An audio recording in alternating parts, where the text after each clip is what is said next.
Welcome. In the last lesson, we examined an alternative writing style whereby the dama and the subject came at the end of the sentence rather than the beginning, as well as the significance of the genitive case outside of adafas and prepositions.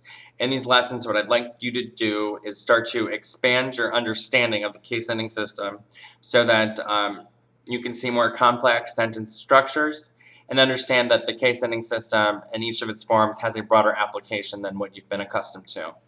Let's refresh. The sentence we had that we examined from A.J. Arbery's book, was يَسَّعَةً نَتَبَّحَ النَّظَامُ. Dama signifies marfu', subject. The subject is al-nadhamu.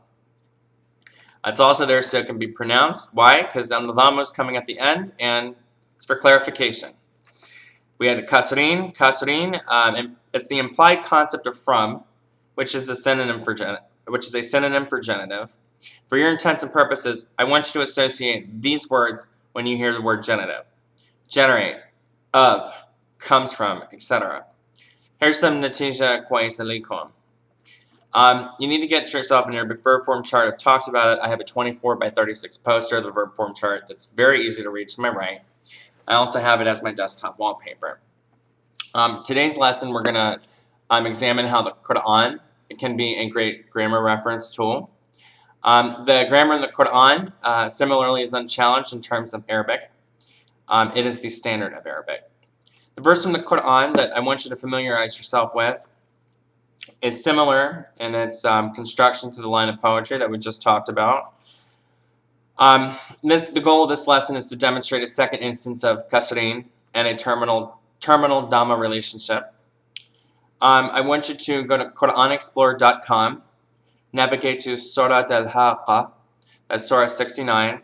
Set it to play verse 32 through 32 and take off the translator Pickthall. What we have is ثُمَّ فِي سَلْسَلَةٍ ذَرْعُهَا سَبْعُونَ ذَرَاعًا فَاسْلُكُوهُ. So, what's going on here? Let's break this down. Thum in the beginning, it means then.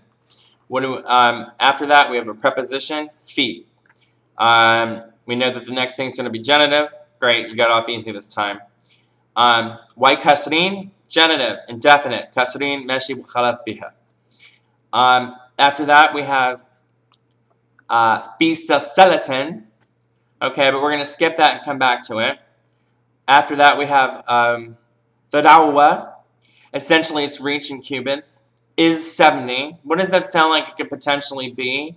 The khabar. What do we know about khabar? It could be mansub. It's also mansub because of the number rules. 11 to 99 is mansub.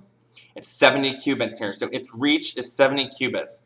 Takes the indefinite mansub case, followed by the last part of the sentence, which is fa'al al-amr. What do you see here? Fassalukuhu. What do we see? A whole bunch of damas. What's the subject here? It's this. You know this because of the dama. But even outside of that, we could do process of elimination. We've already identified what's major. We know what's mansub. What's left? Can I get a alhamdulillah? How was this like the last exercise? Kasreen came at the beginning. How was it different? A preposition preceded it. How about the mansub part? It came at the middle of the sentence, but for a different reason on account of the numbers. There's still the mansub part. And the marfu' part came at the end.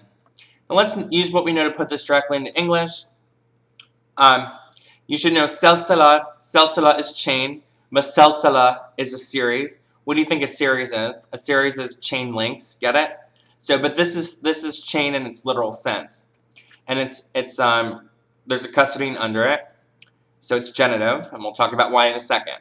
If the subject is bind him, okay, and fasulukuhu, what are we binding him to? A chain. Then it goes back to genitive. Do you see the relationship? Okay. So, from what is the chain bound? Bind him. We see why this is genitive for two reasons. On the chain, the preposition of the relationship with the subject that came at the end of the sentence. Because from a chain, he is bound, or bind him. Okay? Let's stop there. That was a lot. Now for some quick fun stuff. What is tajweed? It's the point of articulation, meaning it's the oral liaison from letter to the next. In simpler words, when approaching the tajweed, make your mouth the shape the tajweed letter would make. Why do we do this? Well, think about it.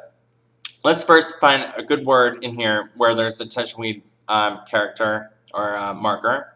It's over the scene. It's in fassalukuhu. فَاسْأَلُوكُهُ. Do you hear what I'm saying? فَاسْأَلُوكُهُ. Do you hear the ha sound? Do you see the ha over the sin? Great. Why is it there? Because sin and lam don't get along. We already know this because you don't say al-sayar, you say as-sayara. That's why there's tajweed. Okay? Done. وَخَلَص بِهَا. Now, بالتالي يعني أرفضوا على تعلم قواعد العربي بالعربي يعني القواعد العربي صعب جدا من قبل والآن سنستمر المناقشة دي باللغة العربية. طبعا بعض المستشرقين لا يتفقون في الموضوع لماذا لا يقال القرآن الكريم أي شيء عن الأهرام وحاجاتهم يعني إذا كان غير الأهرام فيه ثم هو بدون حقيقة.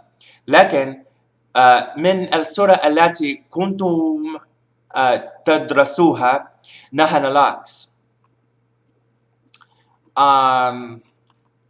قالوا لي ما لديه طوال 70 ذراعا خصصا.